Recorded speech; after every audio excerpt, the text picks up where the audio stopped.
Hi, Steph. I've been listening for around 5 years. Discovered you just before your deplatforming. My issue is slightly different from the majority of your call-ins, but probably rooted in the same issues. I'm in my early 60s, and my current wife and I are considering separation after 30 years, and I'm seeking understanding of whether to fight to remain or to move forward on my own. The main issue, as I see it, is that our views don't coincide.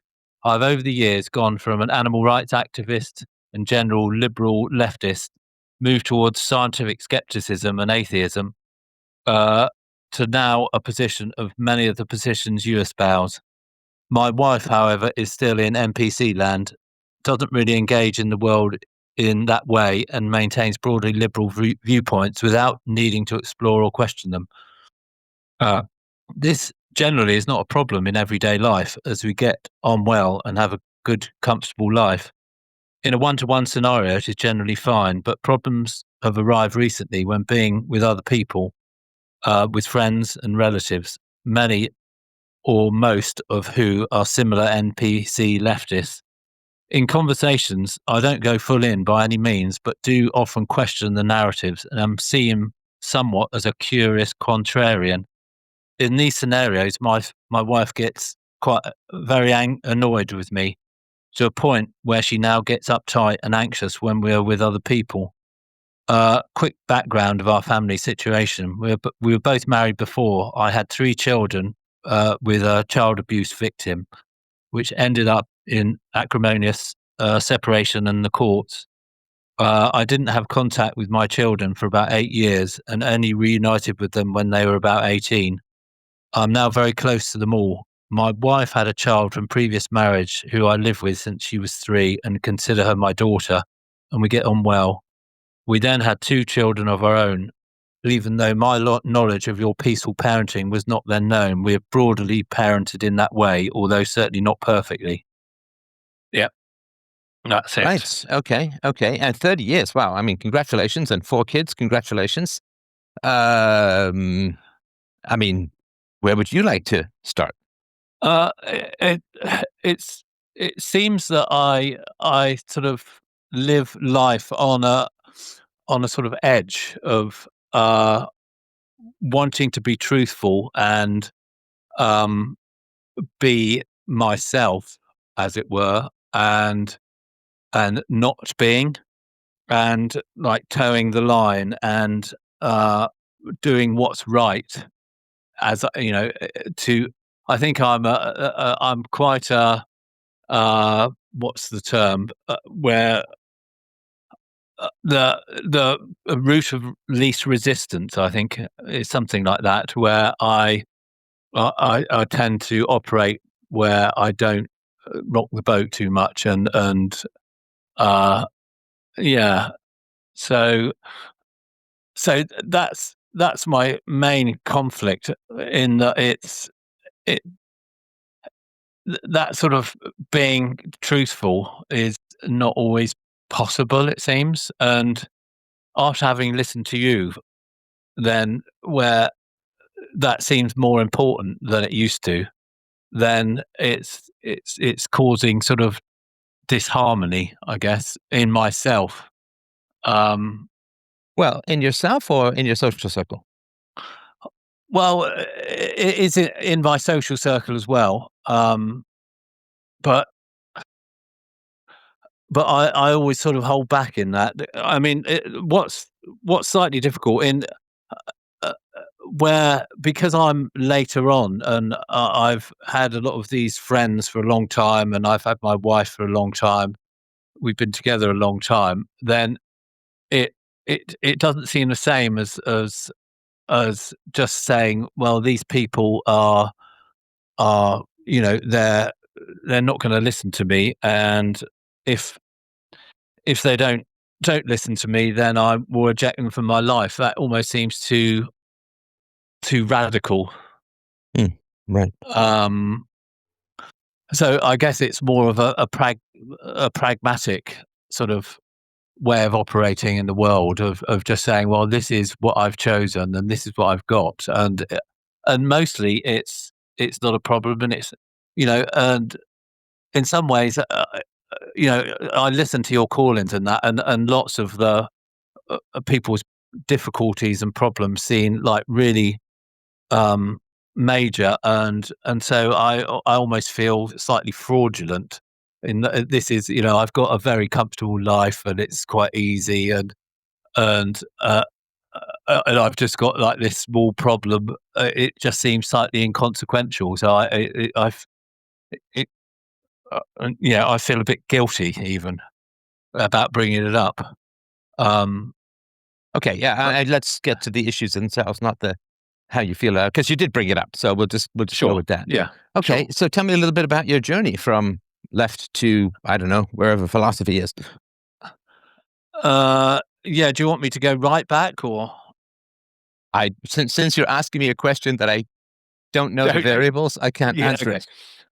Okay. Well, I could do a brief summary. Is that I'm an only child, and I was my parents were very young. My mum was like 18 when she had me, and I think I was an accident. Um, and my dad's parents were born again Christians, and my mum's parents were entrepreneurs.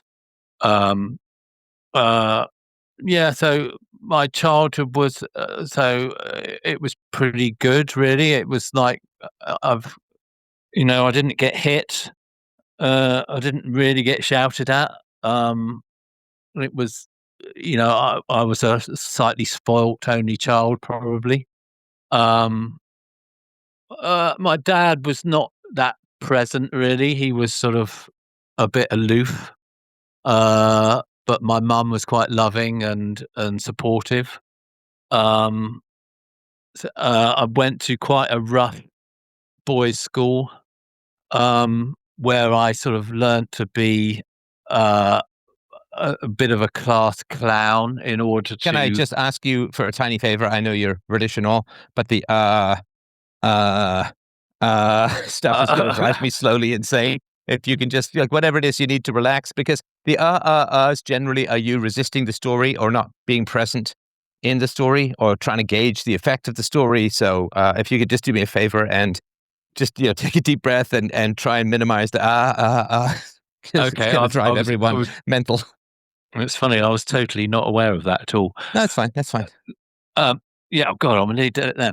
So, I went to a boys' school, which was quite rough, and the I was the clown of the class because it stopped me getting bullied basically by all the the tough kids.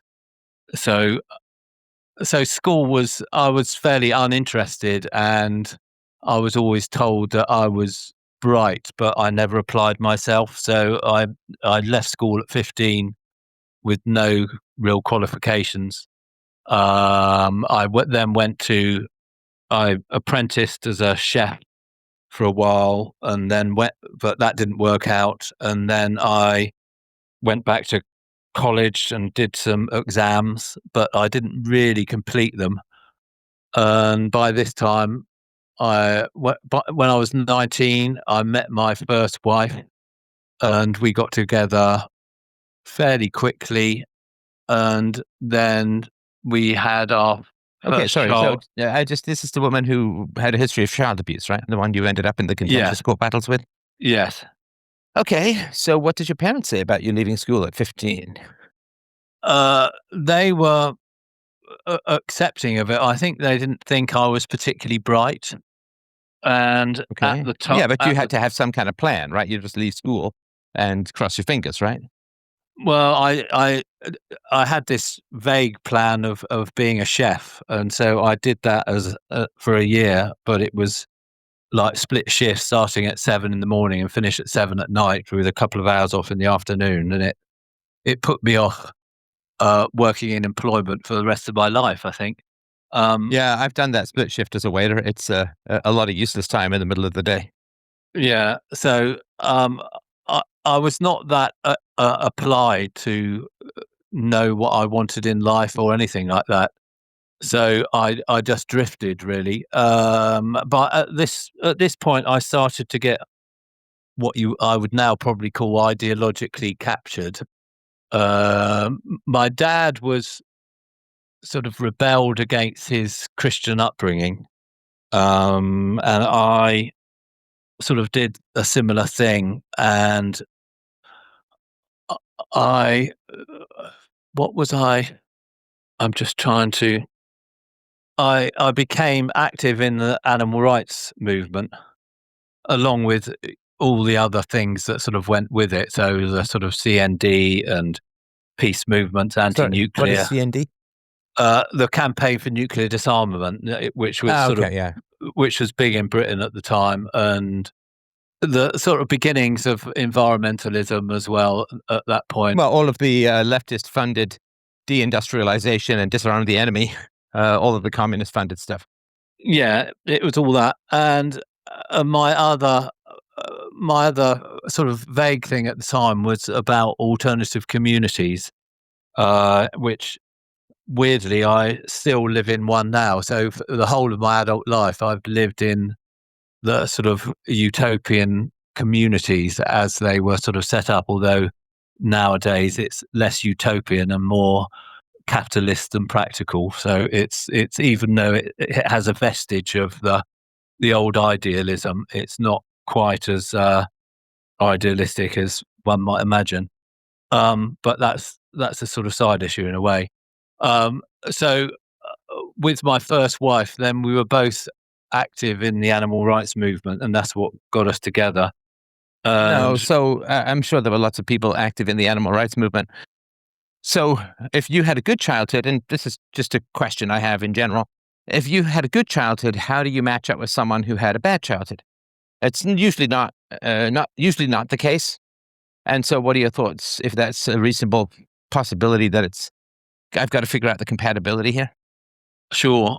I think even though I had a good childhood, I don't think I had much instruction. I think it was somewhat libertarian, I guess, and I was sort of left to my own I'm sorry. devices.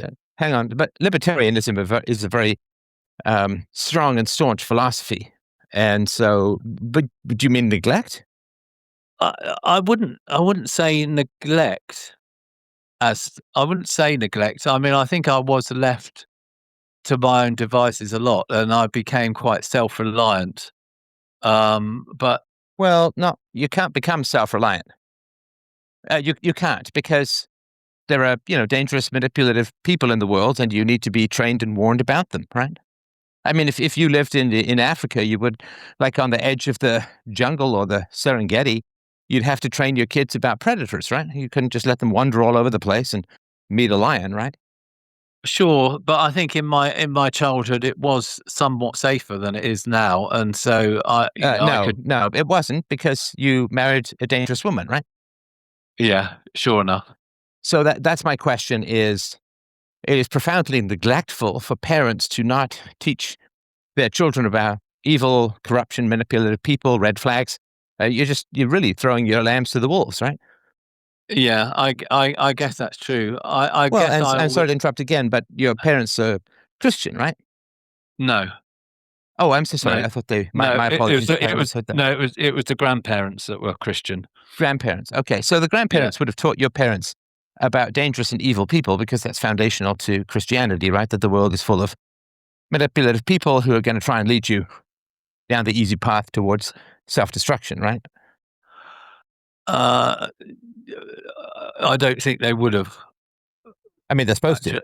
They're supposed to, but they didn't. I'm pretty sure they didn't, because they were on the extreme end of evangelical, and it seemed to me there was not much instruction. It was just like dogged use of the Bible, Bible thumping essentially, and and Yes, but in the I Bible it says that Satan runs the world, and there are more dangerous people than safe people around.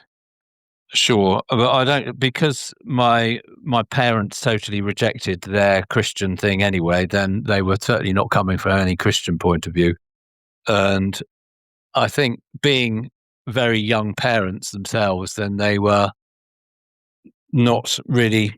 They didn't know what they were doing, I guess. Okay, It's strange. so they didn't. Did they? I mean, but they knew you were being bullied, right? No, I wasn't being bullied. Oh, because No, you I became wasn't. the class clown, but you said it was a pretty rough Yeah, school, I right? wasn't. It was a rough school. I wasn't bullied though. I was never hit in my time at school. I sort of, um, behaved in a way that I could sort of be accepted by everyone, sort of thing. Okay, Uh, got it. Okay, so do so your parents recognize that? I mean, did they recognize that there are evil or dangerous or manipulative people in the world and instruct you on basic self-defense socially? no, I don't. They never. No, they never did anything like that. Can you think Because of instructions that they gave you when you were younger that you found of practical value over the course of your adulthood or teenage years? that's an interesting question. No, I can't. I can't think of anything particularly useful that they taught me. It felt like I had to learn everything when I was out in the world myself. Really. Right, but you can't do. It's like if your kids if it's a parent, you don't teach your kids language and then say, "Well, I had to go out and invent my own language." It's like, but you can't really do that. Sure. Okay, so why do you think your parents didn't help you to navigate wisely through the world? Either they had wisdom but didn't transfer it, or they had no wisdom themselves. Well, I think my mum did her best to try and give me advice about things, but No, she. no, I don't. You, come on, man. You've listened to the show long I enough to know know, that did her best is just mealy mouth nonsense, right? I don't know. What does it mean to do your best? Right? To do your best would be to recognize that you have a deficiency and to go and study and learn and become wiser, right? And then transfer that knowledge. You know, like if my kid is doing algebraic long division and I don't remember how to do it, then I need to study it so that I can teach her, right? Yeah, I guess. Yeah. So doing her best would be to gather wisdom, recognizing she was deficient in wisdom, to gather wisdom and then pass it along to you so you didn't have to try and invent the entire history of Western morality at the age of 15. Yeah, I guess that's true. Okay, so why didn't she lift a finger, really, to help instruct you about the ways of the world? I don't know the answer to that question. I You think do, you do. I mean, it's cute that you tried that one too. That's fine. That's yeah, but you do know the answer to that. Because I mean, if you don't know the answer, okay, how long did your mom live? I assume she's not in the she's mortal still realm alive. No, anymore. no, she is. She's still alive. Yeah. In fact, both Okay, my so you've parents are known still her alive. for 60 plus years, right? Now, if you don't know something about someone after you've known them for 60 plus years, then knowledge of the other is impossible.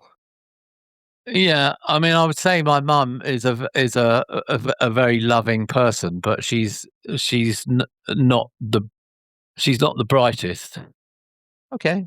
So these are two more. I mean, I don't know how much time you want to waste, but these are two more mealy mouth bits of nonsense. She's very loving, but maybe not the brightest. Okay, I understand. I fully accept that neither you nor me nor your mother are the very most intelligent human beings on the planet. I will absolutely accept that. But can you say that it is loving to refuse to pass along essential wisdom and knowledge of the world and good and evil to your son? Is that loving to not do that? Well, no, it's not loving, but if you haven't got that wisdom, how can you pass it on? Are you saying that your mother, how old was she when she had you? 30, No, she was 20, 18. 18? Sorry. So when your mother was 18, by the time you needed moral instruction, which in particular is around your teenage years, right? So Yeah, by then she would have been in her late 20s, early 30s, right? sure. Yeah. So is it your argument, and maybe it is, right? But I just want to understand, is it your argument that in 30 years on the planet, your mother had learned nothing about how to navigate through the world? She'd read Not nothing, she'd learned nothing, she hadn't seen anything, she'd never been given any good advice, she was in possession of zero nuggets of wisdom. well enough wisdom that she didn't hit me or shout at me, and so there was lots of things she did that was right, but maybe she could have done more. Yes. Again, this mealy mouth stuff, maybe she could have done more. I mean, that's true of anyone, right? About anything, right? So my question is, you said maybe she didn't have the knowledge. So then my question is, if by her early 30s, is it the case that by her early 30s, your mother had not learned anything about how to navigate in a moral or wise way through the world? Let me ask you this. Did your mother teach you anything about right and wrong? Did she say, for instance, well, it's wrong to hit kids, or don't take their stuff, or it's nice to share, and so on? Like, did she give you moral instruction as a whole? Yeah, I guess that the basic moral instruction, about stealing and lying and that was there, and I was I was not a bad kid. I was fairly moral as kids go. Mhm. Um, so I Okay, don't so think that. she knew that truth was a value and lying was bad and wrong, right? Yes, Okay, so she said tell the truth and don't lie. And the flip side of that, or the mirror of that, if you say to your kids don't lie, you also have to say to your kids don't believe liars. Because what's the point? That's like unilateral disarmament. Well, y- I'm not going to tell any lies, but I'm also going to have no way of telling who's a liar. That just means that liars run the world, right? yes, yes. So did she teach you? She taught you don't lie, don't steal, but did she teach you here's how to identify liars to make sure you don't believe liars? Because, of course, if you're told something by someone and you can't evaluate whether that person is telling you the truth, then you have no way of being honest yourself because you might repeat it, right? And it's wrong or it's incorrect or it's a lie. So without the ability to determine truth from falsehood, how on earth are you supposed to be honest? Yeah, okay. I get that. And I didn't get that instruction. So looking back on your first wife, what were the red flags that showed up before you got married? I'm not sure. She was quite quiet and reserved, and that that was possibly all. In some ways, I was quite scared going to a boys' school. I didn't come across girls very often, and I had like one girlfriend at 15 that was not that serious, and I always felt a little bit inadequate around girls, and so she was almost like the first person who showed an interest in me, as it were. Okay, how long did you go out before you got married? Well, we got married after she got pregnant.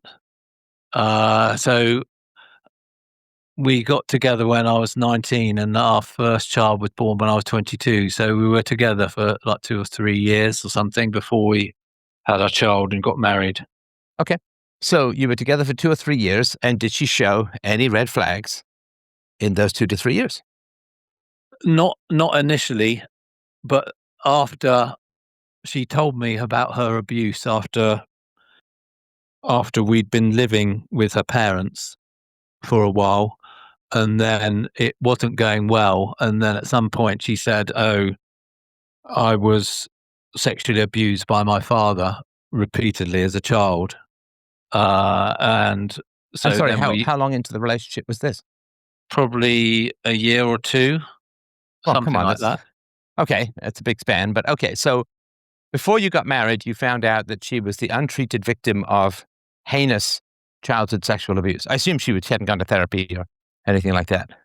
She hadn't gone to therapy, no, I was the first person she'd ever told. Okay. And from what age to what age? I think it was quite young, from about 8 or 9 or something till around 15 or 16.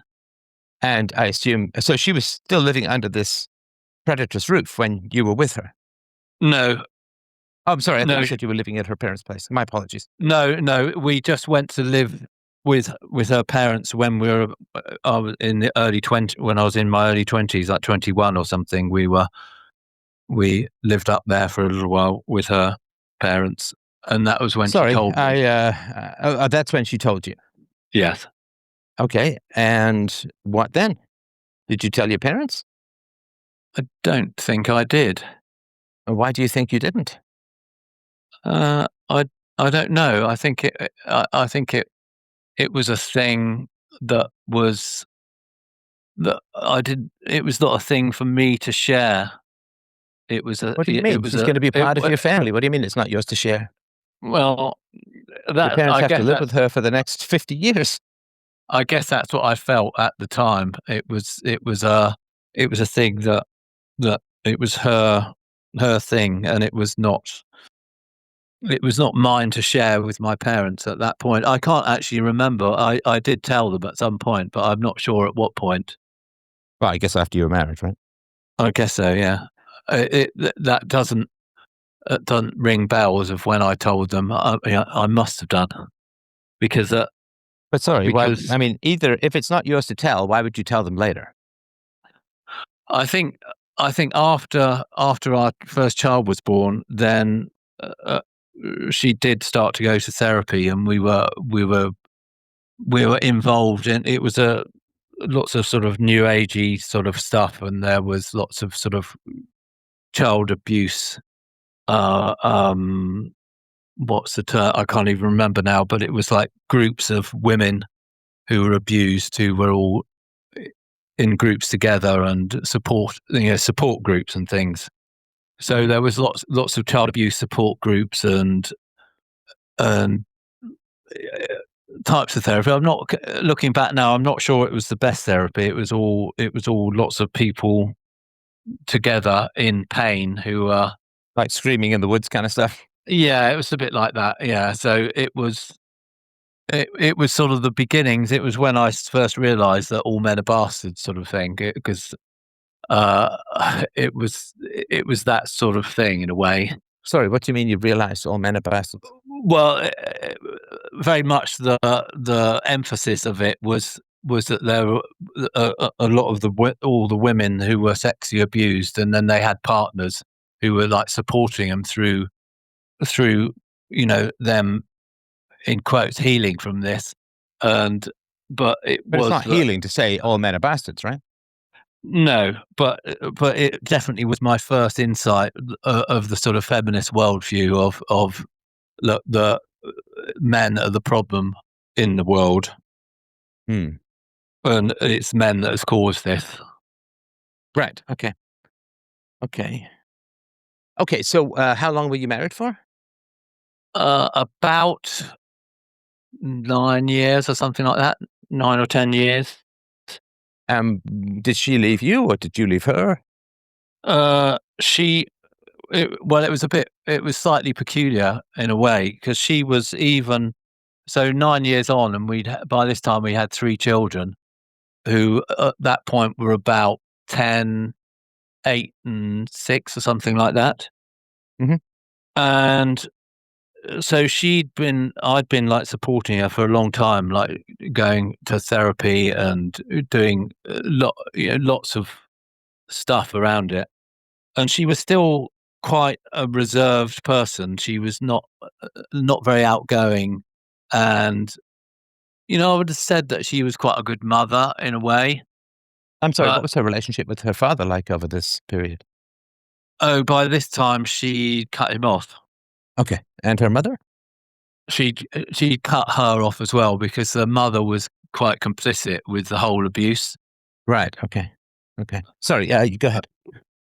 Um, yeah. So at this time, so suddenly she went to some sort of weird healer guy, and came back, and she was like a transformed person, and she suddenly went from being this sort of timid and socially not very adept person to being someone who was totally sort of out there and sort of it was almost like a feminist type thing. I've found my power sort of thing. And you said that she went there to a healer, and what was she trying to heal from? I mean, obviously, the sexual abuse, but what symptoms was she trying to remediate? Well, that's I don't know. I mean, she was seeing lots of therapists and healers and alternative therapies and that sort of stuff. So I've no idea really. There was nothing specific that she was healing from. It was just the whole gambit of of the remnants of her sexual abuse. But so she suddenly transformed. Literally overnight, she was a sort of changed person. And at this point, we were living with a group of other people. We had a small holding and were growing vegetables and doing the whole little house on the prairie thing, basically. And so she overnight announced to me that she had attractions to all these other guys who were living there, and that she wanted to separate or explore this with all these other people. So Well, I hope one of them wasn't her healer. No, it wasn't. No, but none of that worked out with any of these guys. No, of course not. And then then I'm our sorry. So she relationship. said basically, I want an open marriage. Yeah, basically. I mean, if you're living on a commune, it's almost like countdown to polygamy, right? Okay, yeah, so she wanted an open marriage, and what did you say? and I basically said no. Okay, and then what? Well, then we tried. It basically all fell apart. Basically, I'm so sorry. so, I don't know what happened to that. You said she says I want to sleep around. You said no, we're monogamous. But did she then just go and sleep around? basically, yes. Okay, and did she tell you, or was it secret? No, it wasn't secret. No, she told me, and so that was a very hard experience for me. And in that position, then I felt I had to leave, so I left the family home because it was just too hard. And then we had the children were homeschooled, and so so then we had them for half the time each, and that's how that manifested. But then the other thing that slightly changed was that she she got together with this new guy who was not actually part of the community we lived in. Who all the people in the community were not not interested in her and her newfound thing. And she got together with this new guy, and he was basically a very sort of closed down and weird sort of I don't know. He was like the opposite of being open. He was a very closed down person, and she reverted back to her original self.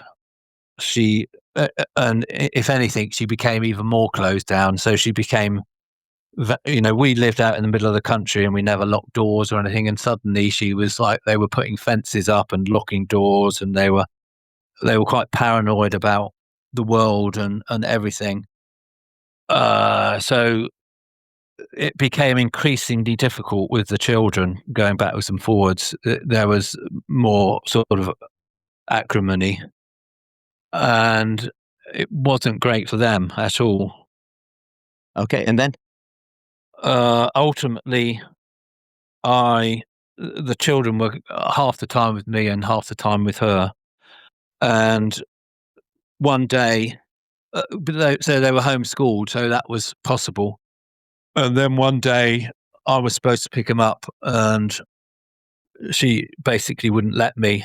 And ultimately, I found out, and then she sent them to school, and then it became impossible for and basically said you can't see the kids anymore. So that she sent them away to like a boarding school. no, it wasn't. No, but I by this time I lived further away. So when the kids came to me, I had to travel to get to them and pick them up and then take them back to my home. And so And when what I did the went, kids know? Sorry, what did the kids know about why the marriage had split up? uh, they knew pretty much everything, I think. So they knew that your mother just that their mother Yeah. wanted to sleep around. Yes. Yes. Gosh. Okay. All right. It was, and so at this point, so I then went to solicitors and things like that to try and get access. And then, so over the next, so I didn't see them for a while then. And A then while over being how the, long, roughly? Months, years? well, a year maybe. Okay. And then in that point, I went, we went to mediators quite a few times, but basically they came down on her. And after a couple of sessions, then she just said, I'm not doing this anymore. And then there were psychologists involved, and they saw both of us separate. Hello, can you hear me? Right? Yeah, can you hear me? Yep, we're good. We're good. All right. The joys of modern technology. No kidding, right? All right. Yeah. Sorry Where about was that. where was I? Where was I? Oh, yeah, you were just talking about how it took a year to get to the court case, and then it was resolved. You're supposed to be able to see the kids, but then she said they were too freaked out and she didn't hand them over. Is that right? Yeah, that's correct. Yes. Okay. So she didn't hand them over, and then I was going to go back to court, and then I got letters from each of the children saying, "We actually don't want to see you anymore." In fact, one of them, my son, who was by this time maybe 10, he just sent me a letter saying, "Fuck off! I never want to see you again." Oh, God. And the other two, my other two daughters, it was slightly more polite, but it basically said, "Don't contact us; we'll contact you." Right. Okay. So I So guess they did their work on the kids, right? they did their work on the kids, and so then, so at that point, I decided not to go back to court because I just thought it was it was sort of slightly pointless to actually fight it because I was never because they'd been turned against me. It was just like it was Yeah. probably going to be worse for them if I'm just constantly on their backs Well, and and if you go like back to court, picking yeah, if you away. go back to court and then they ask the kids and the kids say, we don't want to see him, then there's a Yeah. problem, right?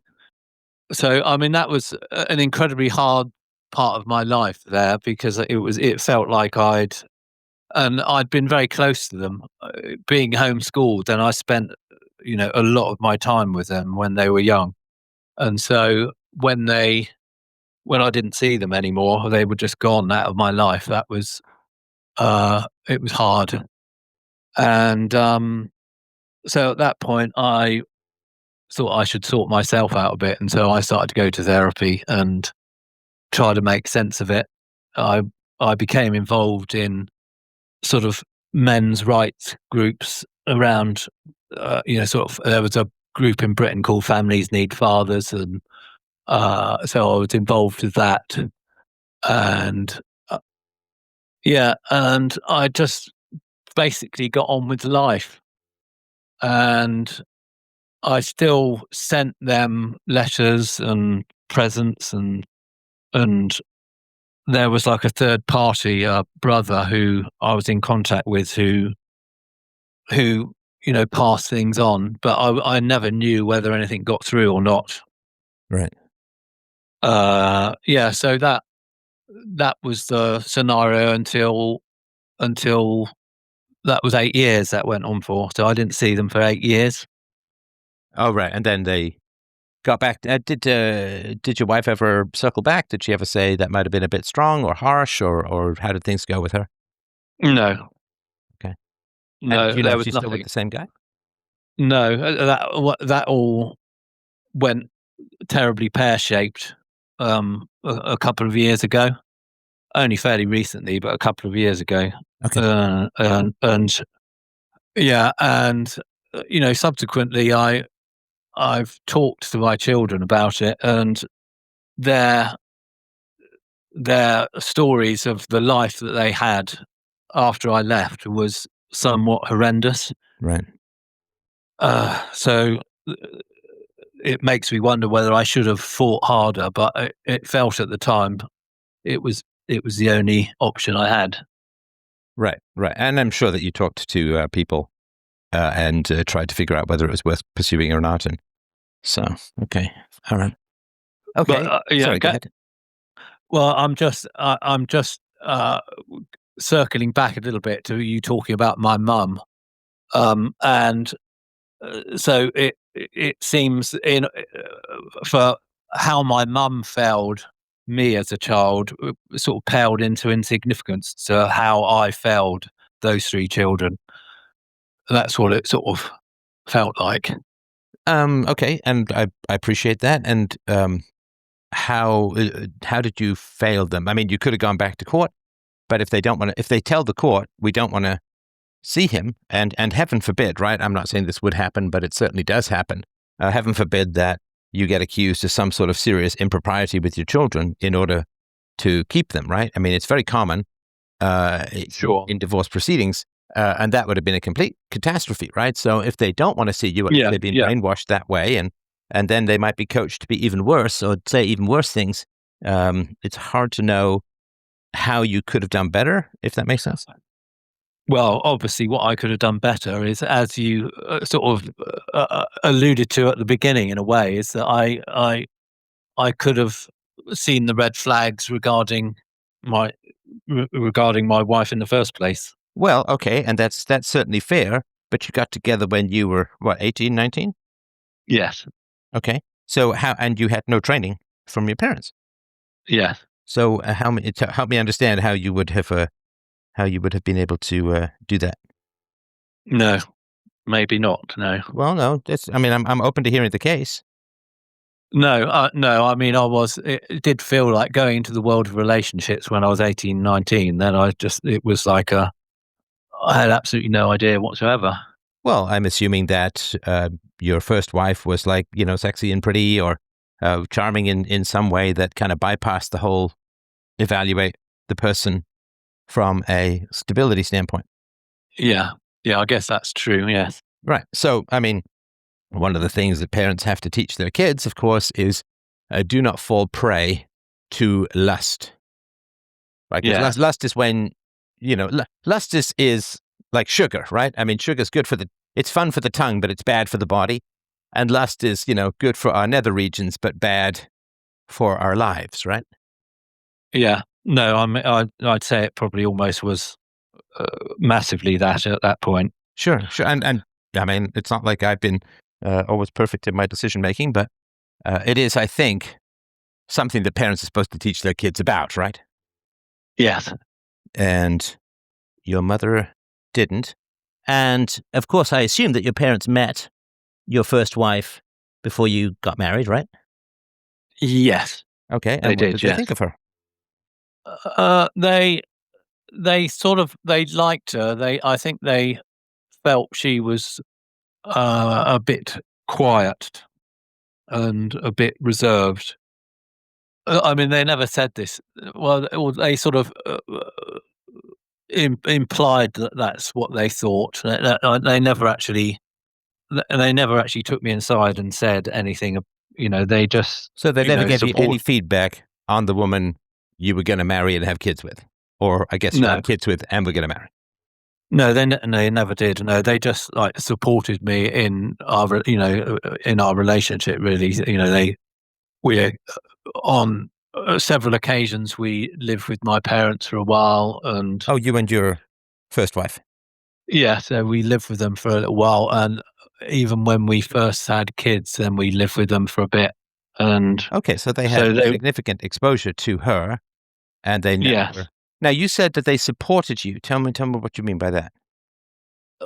They supported us in our lives in a sort of not in a monetary sense as such, or Well, no, not the you. they You said they supported me. So by not teaching you anything about red flags, by not saying, gosh, you really have to be sure, and here's some issues that may be the case, and or anything like that. By not doing that, that's not being supportive. I mean, that's sort of like if your uncle is smoking and you say, no, smoking is good for you. You should just keep smoking. Say, well, I'm supporting him. It's like I'm not sure you are. yeah, they no, they never gave me any instruction around anything like that. In fact, well, especially like my dad, I'd be very dubious about his judge of characters because he was very involved in the whole New Age world, and he would have people coming around to our house who thought that rocks had consciousness and things like that, and he'd think that they were quite rational and sort of normal people, and so my trust that he would be a good judge of who was a sane person was not there at that point, certainly, and still not now, actually. But Okay, so he was bad at that. it's a way with the fairies, yeah. Okay, got it, got it. All right, so but that's not being supportive, though. That's sort of my point. Yeah, okay, yeah. Okay. All right, and so then you didn't see your kids. You said for sort of 8 years you were out of touch, and then you sort of got back Yes. with them 10 years in, right? Yeah, around about that, yes. Yeah, it was like when they were between 18 and 20. Gosh, I'm so sorry. That's terrible. It's terrible. And then do they have any sort of thoughts about what they were told about you or what they wrote to you or anything like that? Yeah, we've had long discussions about it, and their memory of it is a little bit sketchy, but I think they sort of concur in a sense with what my feeling was about it. And it was that the wife was so unhinged that me being involved was just sort of problematic, and so it was, you know, they basically accepted that it was never going to be a possibility for me to be around, because even if my name was mentioned, in fact it's still the case now, this is like what, 20 years on, if my name is still mentioned now with my kids, when they're with their mum, that if my name is mentioned, then she still sort of seethes.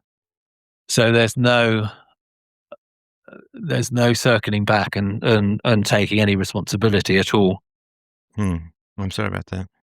It's very tough. It's very tough. All right. Okay. And because, I mean, if this helps in terms of like whatever guilt you may be feeling or something like that, my particular view is that mistakes are not made by young people. Mistakes are made by young people and their family. Yeah. That young people, especially in the throes of lust and youthful passions and so on, that you don't make a mistake. Your family makes a mistake. And, you know, it's not like you have nothing to say or to do with it, but it is not an individual thing, if that makes sense. Everyone who is in your life who claims to love you, right? They claim to love you, then they should take care of you, right? They should watch your back. Then everybody knows that people who are young make foolish decisions at times based upon lust and pleasure and hedonism and all the stuff that and in fact, you know, one of the reasons why lust has grown so strong, particularly among young men, is that we're supposed to be taken care of by our families. So our back is supposed to be watched by our families, if that makes sense. And if your Yeah. families fail to watch your back, that is a massive dereliction of duty on the part of the parents. Sure. I mean, that brings me slightly to nearer to now. So, in that 10 years, then I met my second wife, and then we had two children. Hmm. And so one of the issue that I'm coming with here is about being able to be truthful and, being honest and stuff like that. So, one of my sons had a girlfriend a couple of years ago who I thought was very unsuitable, and a sort of blue haired leftist, basically. And so my son is somewhat on the liberal side, and it was very, very hard for me to confront him and to say I don't think this is a good idea and all that. And we fell out about it, but I think it was the right thing to do. But it's very hard to do when your children are, they're keen on somebody. And I mean, ultimately, he did split up with her, thankfully, and he's now with someone who's very nice and a totally opposite sort of person. But it was a very difficult thing to do. Well, sure, but so what? I mean, not all of parenting is Yeah, easy, right? Not all of parenting is pushing your kids on the swing. Some of it is challenging. sure. Yeah, that's true. Okay. And I wonder at what point that, so like my son is now 30, nearly 30, no, he's 28 or something. And it's just at what point do I say, make your own judgments? Well, never, I don't because know. you'll always be older Never. and have a life experience, right? Yeah. Yeah. Okay. All right. So I'm really sorry about that. Of course, that is every man's nightmare to date a woman. She goes unstable and ends up taking the kids. That is very tough. And of course, it is I won't get into the politics of it. I'm sure you know them as well as I do, being in the men's rights area. But it is, I mean, it's just horrible stuff. And the system is terrible, and the people in it are often terrible, and we just have to recognize that. Okay, all right. Okay, so you met your second wife, and that's gone Yeah. for 30 years, and then over the last how long have you been sort of waking up out of the matrix, so to speak? Well, probably in the last 5 years. And I went through various sort of morphs away from leftism, but I was into like scientific skepticism and atheism. Sorry, do you mean Um, while you were a leftist or afterwards? no, well, it morphed really. It morphed. I became I sort of I be, I became disillusioned with lots of the ideologies. I started to question things, and so the more I questioned, then it took me down pathways where I didn't want to go, but it seemed to lead me there.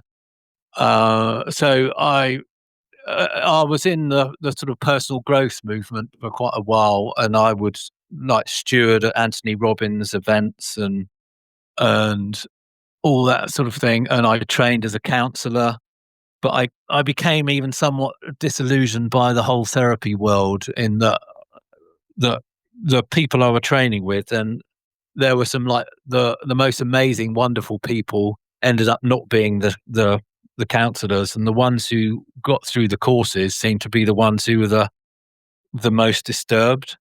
So I became somewhat cynical about that, and ultimately it it led and then the whole scientific skeptics movement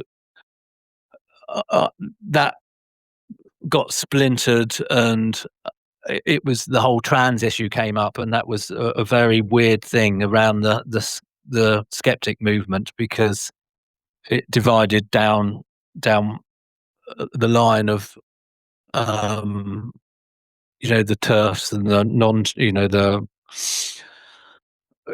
that whole argument, which was the same with the atheists really. So that was my moving to the right, for want of a better term, and that's been a bit tricky because a lot of my friends that I've grown up with, and well, I've grown up not grown up actually, but who you tend to meet a lot of parents of your children, and we've got quite close friendships, and they're still all quite quite you know tight middle class leftists, and I am seen a bit as a bit of a curiosity, a contrarian, I think is the word they use, because I do push back on it quite a lot.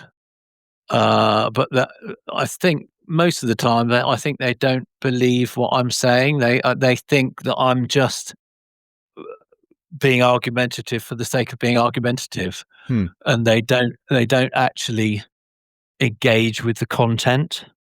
And I find that frustrating because because it makes me think, at what point do I just say, look, that's enough. Is it, I'm not, this is who I am, this is who I am, and if you don't like it, then tough, Well, as it were. so what percentage of your social life is involved with politics, like people bringing up political issues or things like that? Well, that's the other problematic thing in a way, is that the majority of the time the social thing is fine because it's not they're not particularly politically motivated people. It's not where their interest lies. I spend quite a lot of my time sort of interested in how the world works and what's going on, and philosophy and all that sort of stuff. And it seems that a lot of and this, I would include my wife in this, is that they it's on the periphery. That politics is like a peripheral thing, and the way the world operates is a peripheral thing that they occasionally fall into. And when they fall into it for the odd 5 minutes, then they have very strong opinions about it, uh, uh, which come from them listening to Radio 4 or the BBC, and it's you don't really go very far with it. Hmm. And sometimes I just think, is there even any point in me? And sometimes I just keep my mouth shut and just say nothing, because it's just like, and 10 minutes later it's passed over, and we're talking about other things. So it's not an issue again. But I do wonder what what it would be like to be amongst people who are who are more inquisitive, I guess. Right. Right. Okay. I'm certainly happy to hear more. I'm happy to chat. Whatever works best for you. Yeah. So with my wife, then again, it's not a problem for the majority of time. In fact, we have lots of things in common, and she's not. I mean, she is a relationship counselor. Huh. So, so she's interested in psychology and lots of stuff around that, and then she's very interested in Buddhism and stuff like that, which we have discussions about. So there are some common grounds there, but it still feels like I can't totally be who I am and say what I actually think, because it's unacceptable. And so we had like a family gathering thing recently, and I and it was her family, and a couple of our kids were there, and there was like a big dinner discussion about politics and stuff, and things like that. And I opened my mouth and asked questions. I only asked questions. I wasn't really being that confrontational. I was just, I was questioning people's narratives, and it basically, the whole thing with me and her went pear shaped because of it, because it was With like, your wife. yeah, because she was just feeling that I was being like disrespectful to her family, and what is it? Why have you got these right wing views? It's just, and yeah, and so I don't quite know where to go with that. Whether I just, when we've had, and since we've sort of got through it, and we're quite good at recentering and getting to where the problems are, and what needs to happen. But having said that, it's, even though she she on the surface wants to hear what I have to say, when I try and go into depth about it, then she sort of glazes over, really. Hmm. So on one level she does, and on another level she doesn't. It's like she doesn't want to hear it. Okay. And does she say why she doesn't want to hear it? Mm, no, she doesn't really. She doesn't say why she doesn't want to hear it. It's just, it's almost like it's it's not in her interests. It's not in. She doesn't. She never listens to the news. If there's a war or something, then someone might say something like 2 or 3 weeks into the war and say, "Oh, look, what about the war in so and so?" And it's just like, "Oh, what war?" So she doesn't really engage in that side of the world. And sometimes I wish I was like that, because it would. But yeah, maybe not. Hmm. So, So she doesn't exactly know why she doesn't want to hear these thoughts or ideas of yours. no, but she doesn't sort of prioritize it, I guess. And then when we have a conflict, and then this all comes out, and then it was like, well, but then we revert back to what works, and so we operate in a way that works in our relationship, and then we sort of, it becomes a thing we don't mention again. Almost, it's like I don't know what it takes to actually get it there, to actually confront it properly, Hmm. or something like that. And how are your wife's emotional skills and self-knowledge skills as a whole? I mean, she's a therapist, right? She's a therapist, yes.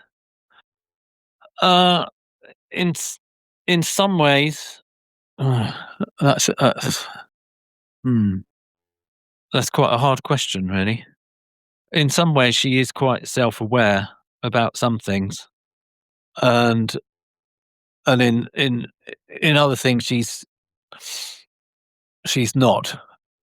So it's sort of interesting in family situations. Then she becomes much more controlling, where she's trying to make everything perfect and everything right, and everything that doesn't fit in with that, then she knocks people down, and she doesn't seem aware that she's doing that. And that's so the family gathering that we had, which was problematic, then I should have been more aware of it myself in those situations. Then she does get much more uptight, and much more sort of out of touch with herself, I would almost say. Hmm. Whereas in normal life, when it's just us two, or then say, like, we've got grandchildren around and stuff like that now, and it's fine. It's absolutely fine. She's she's really good, but there's certain times when it just seems like she has some sort of mental blockage or something. Right. Okay. And is she aware? Does she say I have a mental block, or is she just I'm not talking about it and doesn't really even acknowledge the mental block? No, I mean, recently she has been saying, she has becoming a little bit more aware of that sort of behaviour, of sort of being a little bit out of control, and sort of losing it. And so recently, there has been a bit of movement in that. In that it felt like she was recognizing it a little bit. Oh, so some progress, right? Yeah, I would say so. Yes. Okay. All right. And so, what are your thoughts regarding the possible divorce or separation? Is it mostly because of this issue? Yeah, it is mostly to do with that. But it's there's something about, like, also getting, like, all our kids have now left home and things like that, and it's like this purpose. What purpose in life is there, which is a sort of, it's a big it's a big thing. And I don't know, it's probably a standard thing that happens to people of this age, with children this age. So it's I don't know, it's probably not that interesting, really. Sorry, what's not that interesting? Well, it's I don't know, I'm just hearing myself, and it doesn't feel that interesting. It No, feels I like a mean, I don't think that's it. Yeah, I don't think that's it. Um, and how often do these political, like over a given month, how often do these political conversations with people, how often they show up? well, it's probably Not that often, once or twice a month or something, maybe. And with my wife, then I mean, I try and sort of vaguely push things in a direction to just sort of point out things a little bit, it's almost like I'm testing out the waters or something. Mhm. But and I'm sort of fed up with being in this sort of limbo almost of having to tread on eggshells a little bit about what I say or what I believe or whatever. It's just like, can't we just have a conversation about it and have it done with? But it just doesn't seem that's possible. But I don't know why that isn't possible. Right. Okay. And has she been politically motivated or active or involved before? No, So no, it's she's just not not. really her thing, right? No, it's not her thing at all. No. Is it a thing, or how much of a thing is it with regards to your friends who come over? Well, again, they're not politically active. They just, they don't really have an interest in it other than soundbite, really. Okay. Y- Okay. it's very NPC-ish, really. It's just like they don't engage in it. Okay. In that way. All right. So would you like the answer? Let's do the answer here. Okay. I think I've gathered Oh enough, unless there's God, anything yeah, else that you want yes. to mention. No, that's pretty much it. Okay, so the answer is this, and you don't have to get divorced. And I would, I can't tell anyone what to do, obviously, but I don't know that you're going to find, someone who's this compatible. I mean, it's going to take forever to get over your ex, and then you're going to be late 60s. And, I personally, like, whatever you can do to stay together would be a plus. Is that fairly okay to say?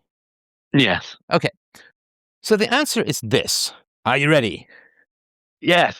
Okay, when you were around little kids, do they say stuff that is ridiculous? Yes. Right. So when we got a piano, my wife plays piano. My daughter would compose songs that were like 3 notes when she was very little, and she'd say, "It's beautiful," right? Yes.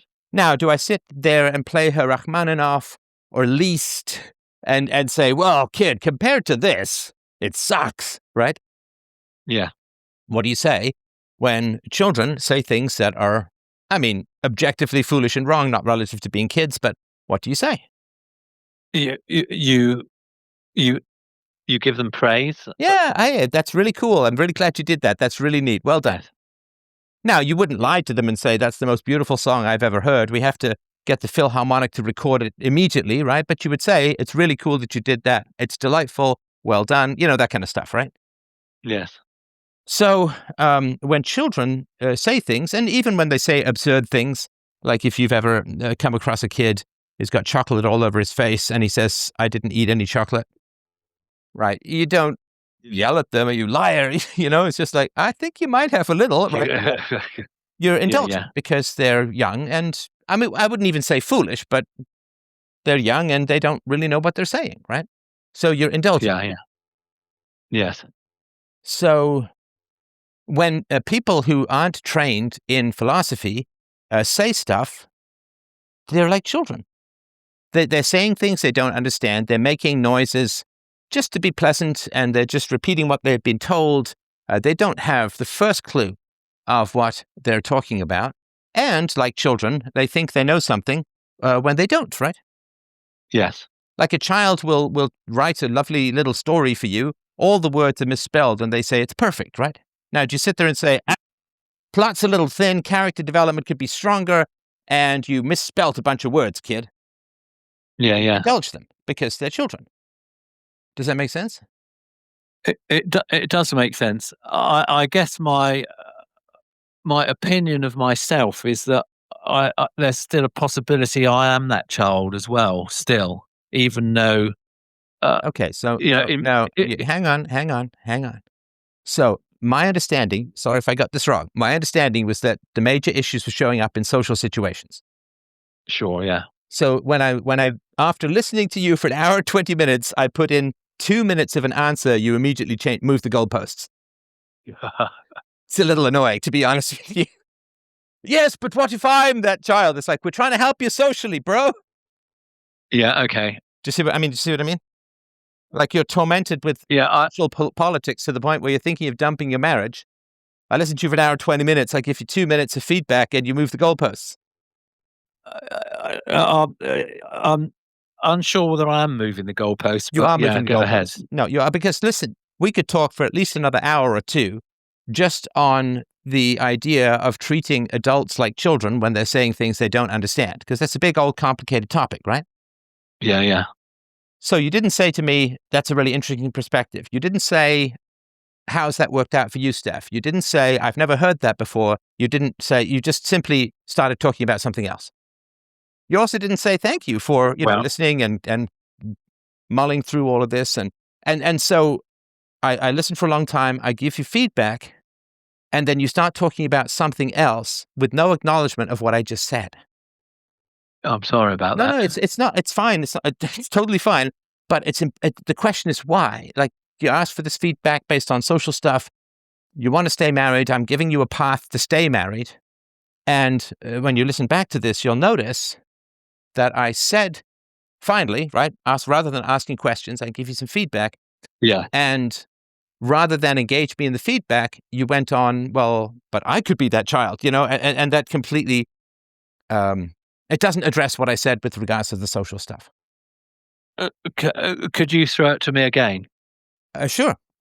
So get your life story, which is fascinating and all of that. And then I say, well, you want to stay married and the primary issue is the social stuff. Yes, I want to stay married and the primary issue is the social stuff. Okay, so here's how you approach people socially so that you don't have to get divorced. And I said, treat them like you would treat a child, right? Now, that's a pretty, I don't know if you've thought of that before. I don't know if you've heard of that before, but I would say that's a fairly novel approach, or at least it's the opening of a way that you might be able to do the social stuff without getting tense, angry, frustrated, and having to divorce your wife. Yeah, no, I'm trying to actually assimilate that, and because it totally bounced off you. It did. You're right. And you're right. Listen, I'm not nagging you. I'm not nagging you. I'm not. Oh, you bad guy. I'm not saying anything like that. But it did totally bonk. It was like throwing a tennis ball on an airplane. I think I was waiting for a punchline that never came, and I didn't see that what you'd said was the answer, I think. Well, it might be the answer. I can't say for 100% sure, no. but it's an approach we can at least discuss, answer, right? Yeah, sure. Okay. And that, in some ways, occasionally that I possibly have done that, where I just think, oh, this is just a stupid trope that they're saying, and I really don't need to rise to it, and I don't need to engage with it because it's just silly. Well, yeah, so, I mean, it's and you go ahead. Sorry. No, that's that's that really, and so that, but I do that in a sort of annoyed way rather than a conscious way. Well, you wouldn't do that with kids saying silly things, right? No. Some kid runs down the field and lifts up their arms and say, I'm the greatest runner ever. And you sit there and say, well, I got to tell you, there's a couple of guys from Ghana and so on. They're really, really fast. And, that actually double your, like, you wouldn't say that, right? Like, no, good run, true. Great run, So do you think it's a little bit patronizing though, from their perspective? Well, I don't know about patronizing. That's a judgment. But do they know what they're talking about? No. They don't know what they're talking about. I mean, listen, go to 99% of people and ask them what is the definition of a government. They won't have a clue. They say, well, it's a social agency with a monopoly on the initiation of the use of force. Like, they wouldn't have a clue. I go to most people, ask them, what is inflation? They're going to say, well, that's prices going up, which is not. Inflation is the creation of additional money that outstrips productivity gains. Or if you go to people and say, what is the unfunded liabilities of the country you live in? They won't say that. Like, they just don't. How is school funded? They wouldn't really understand. They don't even understand that taxation is extracted from the population under threat of force. Like, they don't know anything. No, going back to, I only wish I had your eloquence and your mind. Doesn't matter. Doesn't matter. Because Go on. Part of my difficulty is that I don't feel I'm that eloquent, and I don't recall, even though I feel I know all the arguments, and I feel I understand things Well, quite no. well. It's first of all, I'm Uh, not. uh, Hang on.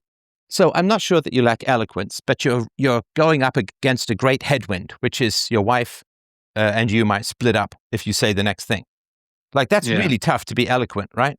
Again, it's like trying to do math with people shouting random numbers into your ear. So let's not get down on your eloquence. I mean, you've certainly been eloquent in telling me your life story, and you're an intelligent guy, all of that, right? So it's not a matter of eloquence. And listen, I'm pretty eloquent. And I don't know if you've been following me at all on Twitter. How many people's minds have I chosen? Have I changed? Sorry, how many people's minds have I changed? I would say it might make a few people question things. Sure. Yeah. And Yeah. you in your late 50s started to change your mind about things. And but the number of people who will listen to reason and evidence and change their minds is in the low single digits at best. Well, that's crazy, isn't it, really? Well, sure. But I mean, you've heard the Milgram experiments and all these kinds of things. Yeah. Just data, right? People Yeah. claim to listen to reason and evidence, but we don't. We are, and you have to think of genetics, right? Of evolution. We are not evolved for truth. We are evolved for survival. We agree with that, right? Yeah. Now, if truth serves survival, we're going to be keen on truth. If truth harms survival, which it often does, then we will drop the truth in order to survive. Because if we have genes that prefer truth over survival, those genes don't reproduce. So they get dropped pretty quickly, like a hot potato, right? Yeah. So, but at the same time, society needs to believe enormous amounts of bullshit in order to have any kind of stability. And so there's a war in society between the people who regurgitate, the NPCs, and the people who think. And the NPCs are necessary for some kind of social stability. Because let's say you've got two tribes, tribe A and tribe B, and tribe B, for some freak occurrence, has all of these incredibly original thinkers and brilliant people born. They're going to question the gods. They're going to question the social structure. They're going to question the shaman. They're going to question the chief. They're going to question the mythology, all of it, right? Which is going to throw the entire tribe into chaos and disarray. And then what happens? They get killed by the other tribe. Yeah. Right? Because they don't have any cohesion.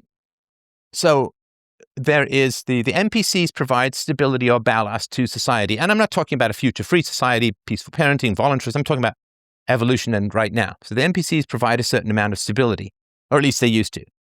And at the same time, if you have only NPCs, your society doesn't progress. It doesn't develop new technology. It doesn't develop new agricultural methods. So you need, like the body needs a whole bunch of stable genes, and then it needs a couple of janky genes at the edges in order for evolution to occur. Is that fair to say? Yeah. Okay.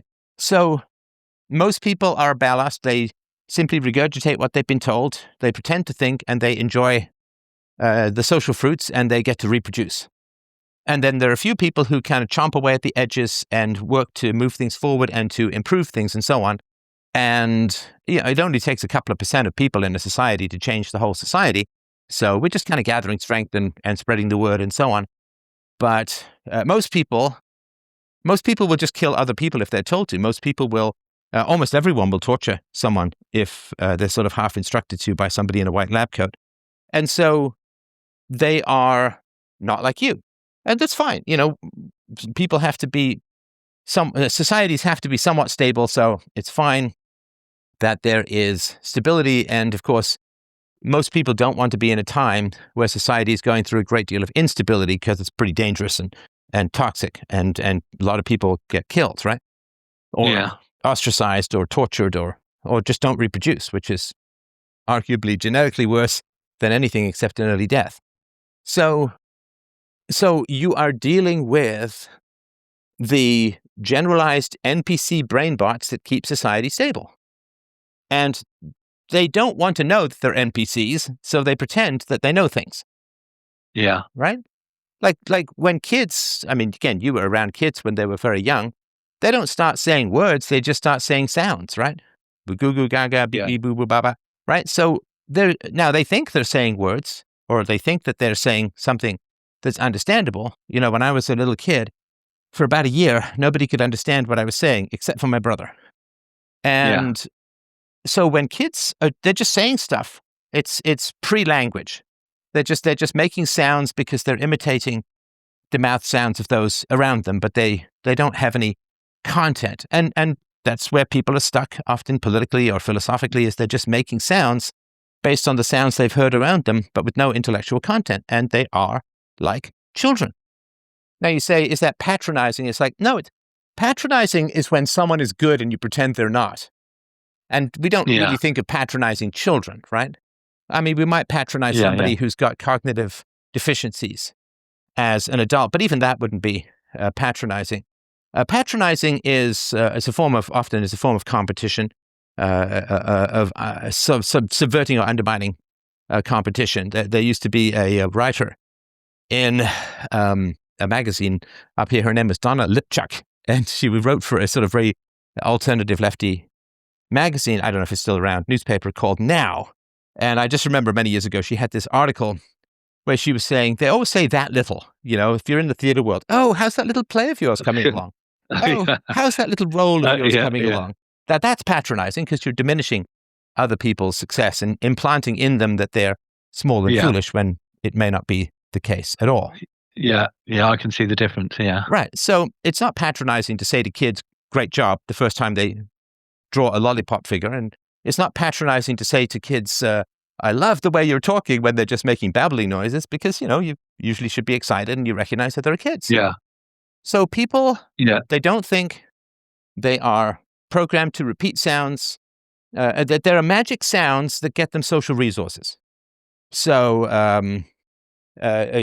Ukraine, Slava Ukrainia, right? Like, I scrappy little Ukraine, whatever. Like, they just say those mouth noises and then they get social approval, like seals with herring, right? Or they say Black Lives Matter, right? And they don't really know what it is that they're talking about, but they're just told that this is a good thing to say, and they say it. And then people applaud them. Like, the old joke, how do you give an actor CPR? Just applaud. And so they're just saying, oh, so if I say these magic words or these magic syllables, then I get social approval and people like me, and I get invited places, and I guess I get to reproduce. And right. So, we have this belief in just about every culture that there's incantations or spells, right? Which is magic words that get you resources. And that's social conformity. That's just an analogy for social conformity. That if you say these magic words, the patriarchy is bad, safe and effective, whatever it is, right? It just mindlessly, refugees welcome, but not in my house, right? Just in society somewhere else, right? So people have found out very quickly, and we all understand this deeply, that if they make these mouth noises, people like them. And they can't evaluate those mouth noises relative to any objective or actual truth. They just know that, well, if I say these mouth noises, I get a cookie. And if I say these mouth noises, I have to go sit in the naughty chair. And all they can evaluate is the rewards and the punishments. And that's how society lives. That's how most people live. And I mean, I don't know if you see me on Twitter when people say silly things, like they'll say, I mean, to take an example, nothing is true, right? Now, that is a kid plunking with their elbows and forehead on the piano saying that they've created beautiful music, right? It's amusing. Yeah. It's amusing. So then I say, are you certain of that statement? But that's like a kid. Are you sure of that? The kid with chocolate all over his face saying, I didn't eat any chocolate. Are you sure of that? And then you show them the mirror. And, okay, maybe, right? So, but you don't have to, they're just making noises. Now, I get those noises are dangerous. I mean, I'm not saying it's the same morally as some kid, because they do get to vote and they can vote for policies that are very disastrous to free thinkers and all that kind of stuff. So I get all of that. I really do get all of that. And so I'm not saying that it's exactly the same as a kid. But socially, people don't know what they're talking about. This is all the way back to Socrates, right? They're just the sophists, people who pretend to have knowledge of things they don't understand at all. And if you view them as adults who've thought things through and come to crazy conclusions, I think, like, let's say that your kid is babbling, and they through their babbling, they drop an F-bomb, right? Yes. Would you get mad at the kid? No. It's an accidental bad word. And you can find these videos occasionally on social media of some kid dropping an F-bomb when they're very, very young, and either they've repeated it from someone, but they don't understand the word and what it could mean or anything like that. And it's funny and it's cute, but you wouldn't get angry at the child, right? You might say, you probably don't want to say that, or whatever it is, right? So, So with regards to people socially, I myself, I'm like, yeah, I mean, that's interesting, right? That's interesting. I might think differently. I'm not sure, but it's just interesting, right? And I don't owe the truth to people who aren't lying. They're not lying. So do you think if people aren't receptive to the truth, then there's not much point in some way? Well, think of how hard it is to achieve the truth and to maintain the truth. It can't be inflicted from outside. Like, it's really hard to develop an exercise routine and stick with it. It's really hard to get a new diet that's better for you and stick to it. I mean, I find those things hard, but yeah. Now, so you have to be really motivated to do it. Now, someone yelling at you, your bones are too soft and you could get diabetes in 5 years, just yelling at you. I mean, they might get you to go to the gym once or twice, but it's not internalized, right? Yeah. So for me, the way to sell truth is through demonstrable happiness. Like, I'm happily married and I have a great relationship with my daughter. I have good friends, a meaningful career, the way that I spend my time. It's a good life. Now, that to me has the most chance of changing people's lives or minds. This is an airtight syllogism, because people don't base their decisions off syllogisms, because syllogisms don't support the necessary myths that society throughout most of its evolution has needed to have any cohesion, to not get taken over by another tribe, right? Yeah. So they're not children, obviously, technically, but they are childlike in their thinking. And I view people with regards to politics as mentally challenged. And if a mentally challenged person says something that's wrong or, quote, foolish, we wouldn't get mad at them. We may correct them or we may not. And especially given your age, most people are past their primary influence. Like, if someone is, 78, is it worth them trying to run a marathon? Well, probably not. I mean, they should probably exercise a bit, but I don't know about running a marathon. Yeah. I'm sure occasionally it could work, but if I were a personal trainer, I probably wouldn't say to some 78-year-old guy who came in who was like out of shape, or I'd say, well, the goal is to get you to run, 26 plus miles without stopping. I would say, probably not. Maybe if you came in at 40 or maybe even 50, but not pushing 80, right? So especially at the age you guys are at, most people have largely detached from society. They're not influencers, so to speak. And so they're just making sounds to get approval, because that's what most of the people do.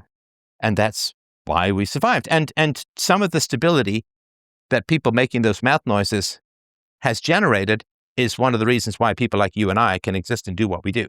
Like, we need them. They're not our enemies. Yeah. And I mean, it's too, although it's a bit of a tougher relationship. Sorry, go ahead.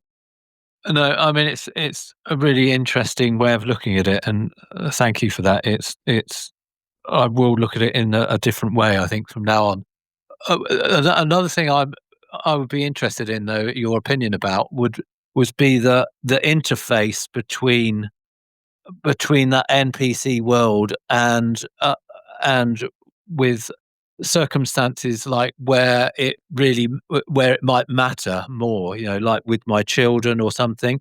So an example perhaps would be, like, at the moment, two of my daughters send their young children to daycare, and I'm I've listened to your things about daycare and all that, and so it's just like, it feels as though they should have information and all that, but so it's not quite the same in that Yeah, it's circumstance, more personal. Yeah, I get it. but it's so So there's what is their still that argument for putting their kids in It's heavily subsidized, isn't it, where you are? oh, it's like massively subsidized, Right, right. so they so You pay taxes for it either way, you might as well, right? Okay, yeah, so what are your kids, just roughly, what are their general arguments for putting their kids in daycare? Socializing and everyone does it and I wanna work and it's good to have you in family. one of them, it's a necessity because she's a single parent because her partner um was useless and tried to strangle her baby, but Oh my that's another. god. So Oh, she's a single that's a parent little as more than well. useless, but okay. Yeah. So Is this one of the so kids she from your, first marriage? yes, yes. Wow, I'm so sorry to hear Um that. um so she works and supports the child and that's sort of a necessity in a way. But couldn't she go on The welfare? uh well, she was sort of fairly highly trained, a highly trained physicist, and so she has has a very good job. So her welfare would not cover it, but Okay, I mean, she possibly could. But alright. and the other one is just it's a 1 year old who she's just putting into daycare now at just over one, and she's like going back to work, and that's on the theory of well, we need they're not on the property ladder, and she's saying well we need like two incomes in order to get ourselves into the next rung of our lives and all that, Yeah. and I have argued about with her about it a little bit, but Mhm. it's difficult to know how far to go because I just feel if I go in too far and I alienate her too much, then Yeah, you lose all yeah, influence, yeah. yeah. And at the moment, I have influence with my grandchildren, and I feel I can do it that way. I can perhaps, I've got a 15-year-old grandson who I just took away walking for 5 weeks in the summer. We just went walking in Oh, Europe nice. for 5 weeks, and it was just like, yeah, that was it. We were talking about everything, and it was just like great. And at least I'm able to do that in some ways. So Yeah, so, I mean, when it comes to influencing people, you make the case until you get real pushback, and then you let it go for a while. yeah, yeah. And I don't know whether this is possible, but, if you want the kid out of daycare, maybe you and your wife could take care of the kid during the day for a while. We are doing that for one or two of the days, so it's just the Yeah. other 1 or 2 days. So there is an element of that going on. Yes. And listen, you have to make your case and then hold your peace. Yes. And you're right, of course, if you make the case, if you've ever had a really pushy salesman, you generally just want to walk away. Whereas if you have a salesman who's like, yeah, take your time, go think about it, then you may in fact come back and buy, right? Because Yeah. then it Yeah. starts to feel like, well, they're only interested in their own salary or their own commission, not what's best for me, right? Yes. Yes.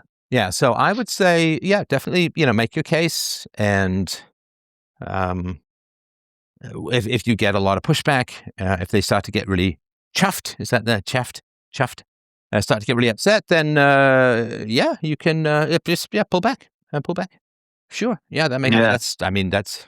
I'm not going to say the truth is a sword to be drawn at all costs because it no worky that way. No. I mean, that's been really helpful. Thank you very much.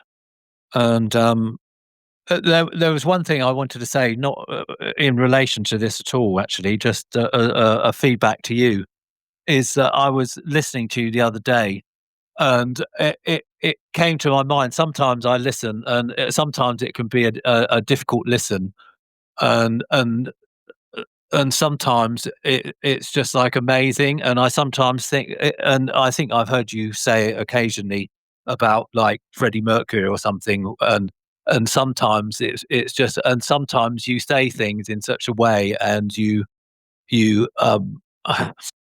elucidate someone in such a way that it just feels like something of real beauty in that moment to me. And I just want to thank you for that. I appreciate that. Yeah, I do try and crank up the analogies to the point of glorious and beautiful productivity, but I appreciate that, and thank you. Great.